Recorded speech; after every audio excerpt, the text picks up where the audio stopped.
Welcome to Donmar TV News Channel. Okay, magandang umaga sa inyong lahat. It's 6 o'clock in the morning here in the Philippines. Magandang umaga, magandang hapon, magandang gabi sa lahat ng mga heroes natin ng mga OFWs. Hi, shout out sa inyong lahat. And shout out na rin sa mga audience ko dito sa Pilipinas. Hi, hello, good morning sa inyong lahat.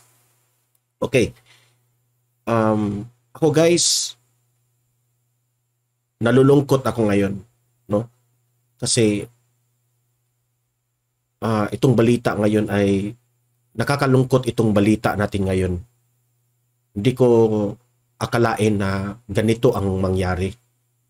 Hindi ko sana ito i-vlog kaso ayaw kong mangingialam, ngunit siguro sa pagbablog ko ito yung daan makapag-express ako sa dalawang tao na mga magagaling.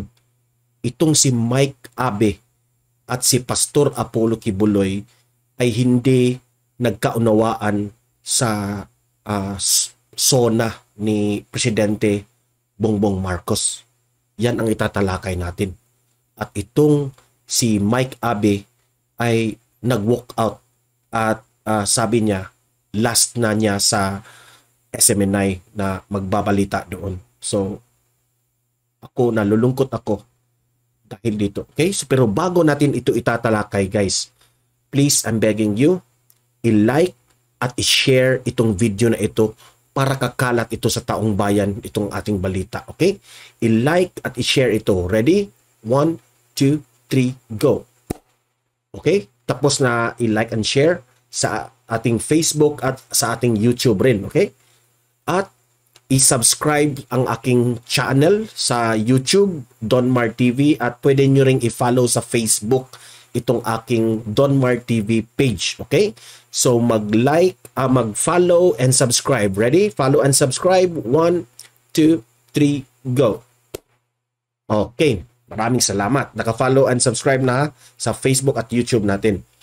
So, punta na nga tayo dito. Ako guys, nalulungkot talaga ako dito sa balita na itong si Mike Abe ay wala na sa SMNI. Last na niya kahapon, no? Nagpaalam siya in live television. So, nakakalungkot dahil itong si Mike Abe at si Pastor Apollo Kibuloy ay medyo may hindi pagkaunawaan ng bagay sa debate sa SONA ng Presidente Bongbong Marcos natin. So, i-discuss ko itong nangyari. Bakit nagkaganito? Okay? Ayoko sana itong i-vlog, ngunit ito yung daan. Kung maaabot ito kay Mike Abe itong vlog ko at maaabot ito ni Pastor Apollo Kibuloy, mas mabuti. Okay?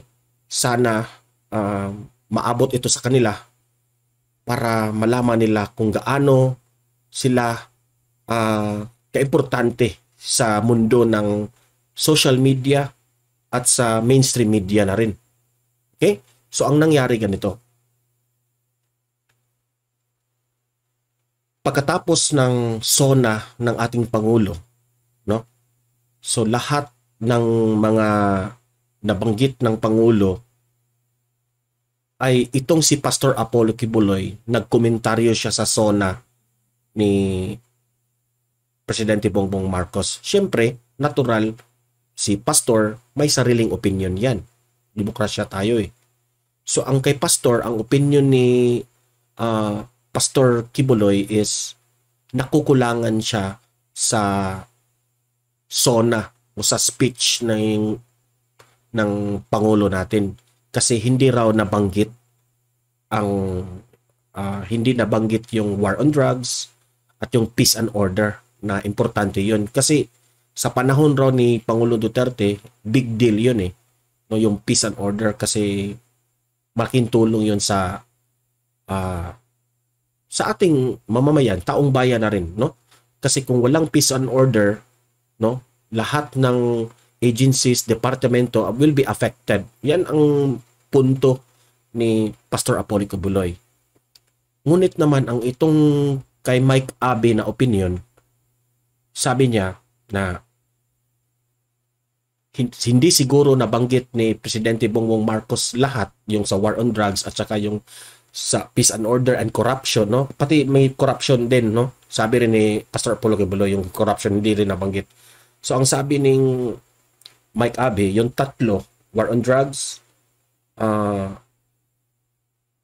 peace and order, and yung corruption, sabi ni Mike Abe, pinagtanggol ni Mike Abe si Presidente Bongbong Marcos na wag natin iasa lahat sa presidente kasi sa zona ni Presidente Bongbong Marcos, hindi lahat raw maibigay, mailahad lahat ng agencies kung ano yung mga, kasi kapag hindi na nabanggit yung iba dahil sabi ni Mike Abe, aabot tayo ng 3 oras kapag sasabihin raw lahat ni Presidente Bongbong Marcos. So yun ang explanation ni Mike Abe, no?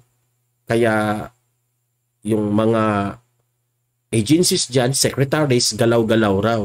Hindi na tayo aasa sa presidente, kundi gagalaw tayo sa atin.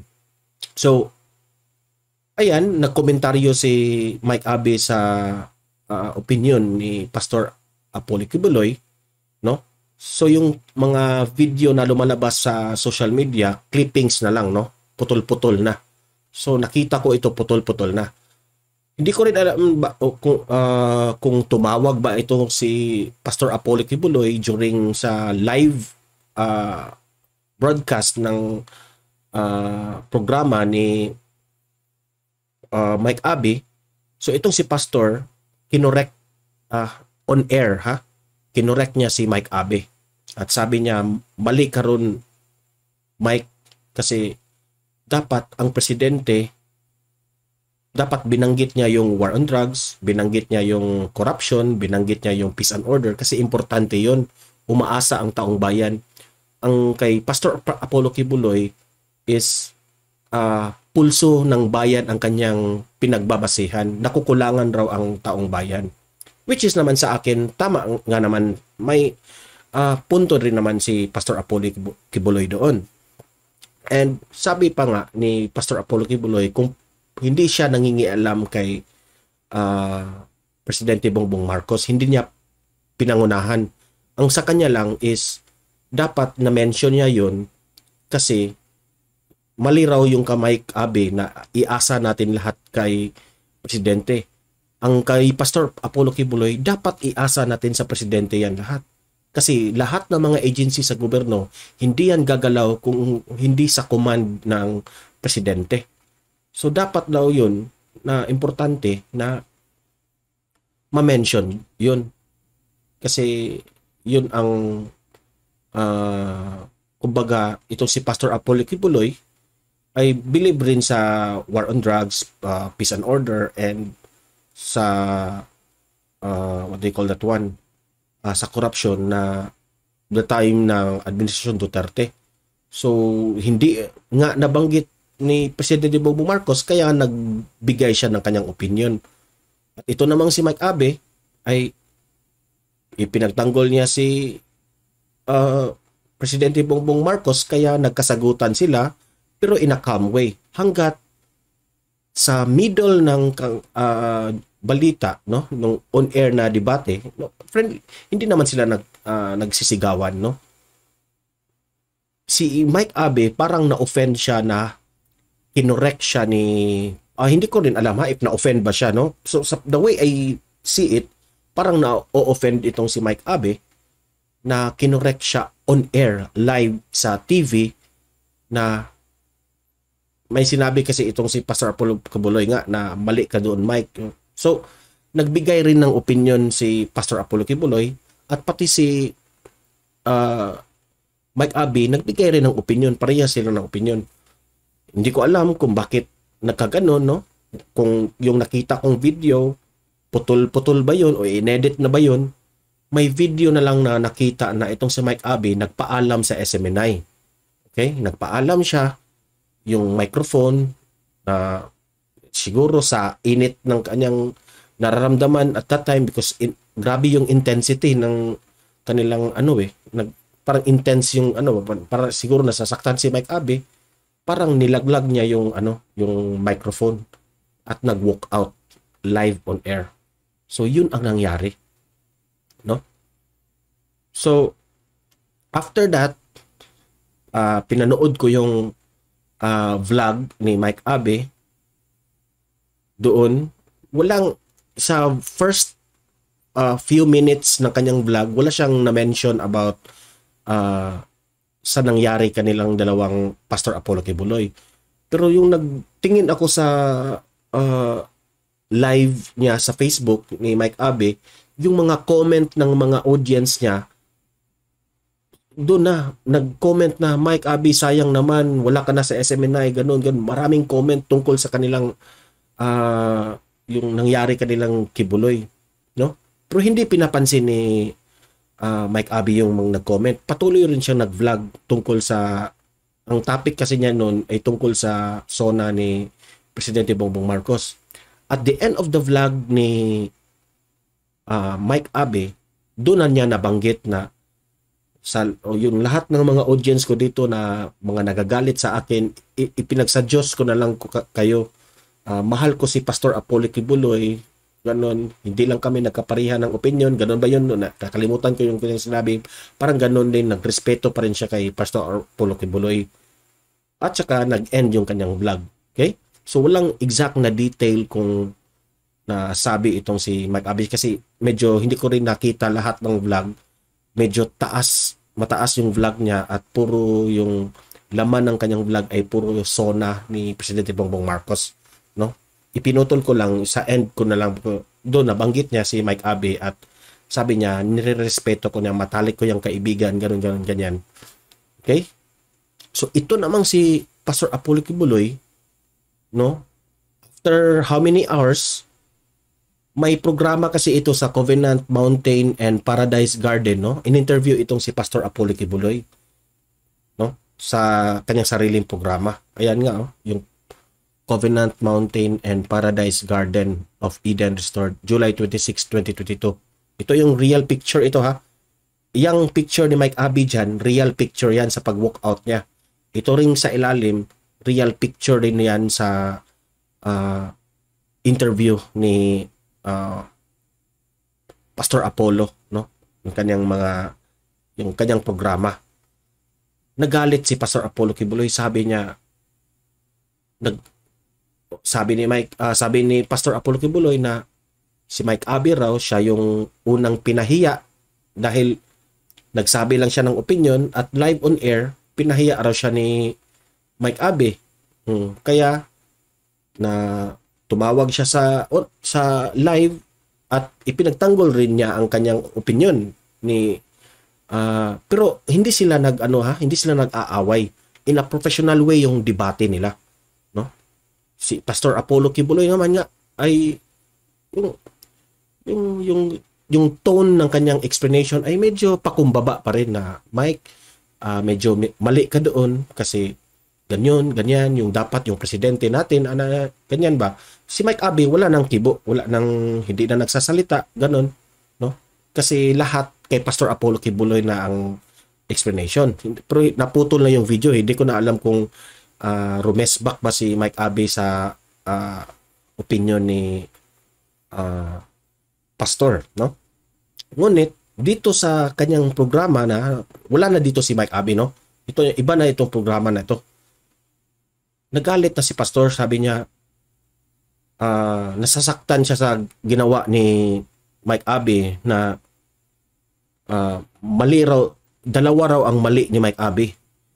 Ang unang mali ni Mike Abe raw ay sabi niya na yung pagsabi ni Mike na hindi lahat iasa natin sa presidente, mali raw yun. Sabi ni Pastor Jan, mali raw. Mali yan para kay Pastor. At pangalawang mali raw, sabi ni Pastor, is yung nag-walk out siya sa during the live news, no? Na kinuha niya yung parang microphone dito sa kanyang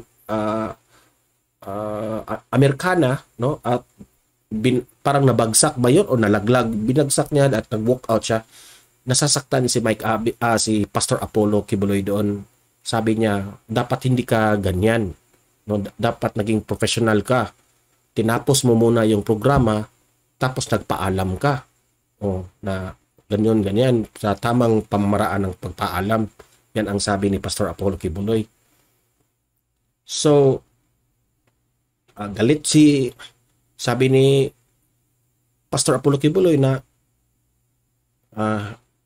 programa niya to. Siya ang owner ng SMNI.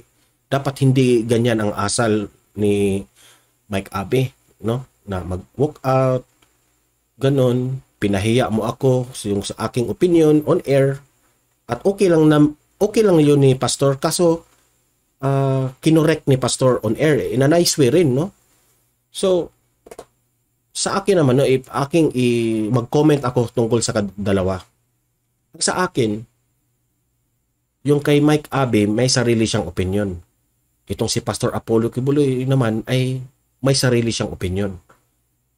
Wala akong kinakampihan sa kanilang dalawa, no?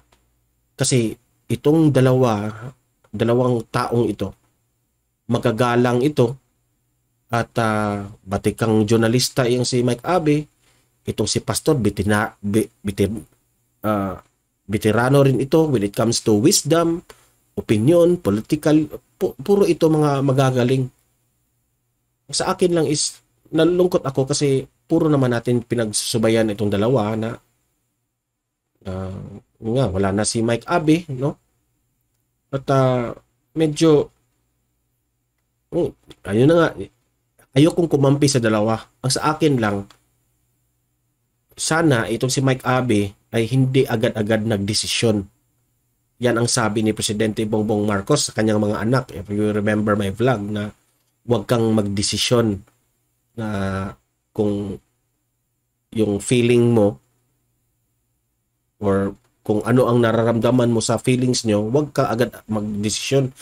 Sa nangyari, nagdesisyon agad itong si Mike Abe right then sa live, di ba? So para sa akin, baka na-carried away lang itong si Mike Abe. Yan, si Mike Abe, guys, kaibigan yan. Kaibigan ko yan, no? Dahil kilala niya na ako. Kasi sa mga vlog niya, magko-comment ako sa kanyang vlog. Sabi niya, kasi yung nag-vlog pa ako sa YouTube noon, no? Kinuha ko yung mga videos na at mag-comment ako sa kanyang videos, ay mag-comment yan si Mike Abe sa akin. So kilala niya ako. So yan si Mike Abe, no? Avid fan rin ako niyan, idol ko yan kasi magaling talagang journalista yan, magaling mag-explain at analyze ng mga sitwasyon sa politika. So, para sa akin yung nangyaring pag-walkout niya ni Mike Abe ay na-carried away lang yun. I hope si Pastor Apollo Kibuloy ay maunawaan niya yung pag-walkout ni Mike Abe. No? Alam kong merong mali si Mike Abe noon, konti, no? Kasi hindi niya napigilan ang kanyang feelings, at masasabi ko rin na itong si Pastor Apollo Kibuloy rin ay medyo masasabi ko rin na may mali rin konti. Pareho silang may mali. Yung kamalian ni Pastor Apollo Kibuloy siguro yung hindi siya nakapagpigil sa kanyang sarili na nagkomento na yung siguro na o-offend itong si Mike Abe sa sinabi ni Pastor, ng sinabi niya na mali ka doon, Mike. Parang na-touch din ang ego ni Mike Abe ba? So guys, sabi ko lang, no, may sasabihin ako sa inyo, Mike Abe at Pastor Apollo Kibuloy. If okay, before ako magsabi ha, guys, i-share nyo itong video na ito para aabot ito kay Pastor Apollo Kibuloy at ni Mike Abe. Okay? So, Sir Mike Abe, Pastor Apollo Kibuloy, ang sa akin lang, I hope na hindi kayo magdesisyon ng kaagad na meron kayong galit sa inyong mga sarili, no? Sana maunawaan Pastor, sana maunawaan mo si Mike Abe, at ikaw, Mike Abe, sana maunawaan rin nyo, si Pastor, no? Sana Mike, Sir Mike, sana taasan mo pa rin yung galang natin kay Pastor Apollo Kibuloy dahil siya yung owner ng stasyon na pinagtrabahuhan mo, no? Sana alam ko naman hindi mo yon sinasadya kasi nakirid away ka lang sa feelings mo. So Pastor, I also hope na patawarin mo itong si Mike Abe kasi tao rin yan, may damdamin. Pareho kayong may damdamin na masasaktan, ganun. So hope maresolba nyo ito ng dalawa na mabalik itong si Mike Abe sa SMNI at ikaw naman, Pastor, ay talagang puro naman kayo correct eh. Opinion niya, opinion mo, may sarili kayong opinion dahil mahal nyo ang taong bayan. Mahal nyo ang bayan natin. Puro kayo concern sa mga pangyayari. Si si Pastor Apollo Kibuloy, concern sa taong bayan dahil ayaw niyang mapahamak tayo sa war on drugs, corruption, at sa peace and order na ipatuloy. At ito namang si Mike Abe ay ipinagtanggol naman niya si Presidente Bongbong Marcos na wag natin iasa lahat sa presidente kasi hindi kaya sa kanyang SONA, no? Tataas yung SONA kapag lahat binanggit. At ang punto naman ni Mike Abe ay dapat ng mga officials ng gobyerno ay gagalaw rin, hindi na aasa sa ating president, which is yung dalawa hindi nagkaunawan tungkol dyan. So yun lang. Hope pagbigyan mo kaming taong bayan, Pastor Apollo Kibuloy and Mike Abe, na magkaunawaan na ulit kayo at mabalik yung dating normal sa SMNI. Okay? Kasi we love SMNI, we love Pastor Apollo Kibuloy, and we also love Mike Abe. So lahat kayo, no? Natural lang sa nabagay yan na merong hindi mga pagkaunawaan. But at the end of the day, as you sleep, makarealize tayo na forgiving yung ating puso natin, no? Let's forgive each other and forget, kasi yung issue na pinagdebatehan nyo is para naman sa taong bayan yan lahat, di ba? So, yun lang ang sa akin, no? So, kayong mga audience ko dito, libre kayong mag-comment, mag-react sa issue na nag-walk out itong si Pastor Apollo Kibuloy sa SMNI at nag-resign na. At mag-comment kayo kung anong masasabi nyo kay Pastor Apollo Kibuloy. Mag-comment rin kayo kung ano ang mako-comment nyo tungkol dito kay Mike Abe. Sa aking side, neutral ako. Wala akong pinapanigan sa kanila. Both ko yan na mga idolo at hinahangaan ko yung dalawa. Okay? So kayong mga audience ko dito, libre kayong mag-comment, mag-react kung anong sabihin nyo, kung saan kayo papanig, kung ano ang opinion nyo, babasahin natin yan. Okay?